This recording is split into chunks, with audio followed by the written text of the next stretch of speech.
எப்படியெல்லாம் ஏமாத்துறாங்க பாத்தீங்களா?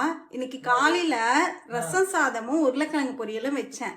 கேட்டா காலையில ரசம் சாதம் சாப்பிடக்கூடாதான். ஆமா, ஏன் சாப்பிடக்கூடாது ரசம் சாப்பிட்டாங்களா அப்படின்னு சொல்லிட்டு சாப்பாடு வந்து ஏன் காலையில ரசம் சாதம் சாப்பிட்டேன்னா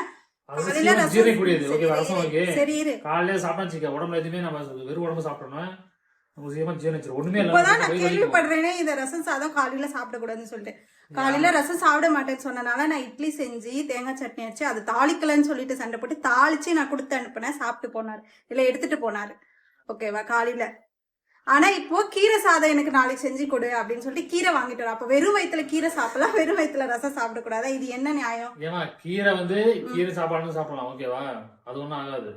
ரசம் தான் வந்து எப்படி ரசம் ஜீரணம் ஆகுது, சீக்கிரமா ஜீரணம் ஆயிரும். ஆனா வெறும் உடம்புல நம்ம சாப்பிடும் போது ஜீரணம் ஆகும். ஒத்துக்கவே மாட்டேன். நீ வந்து போய் உனக்கு ரசம் சாதம் பிடிக்காதுன்றதுனால போய் சொல்லுவாங்க.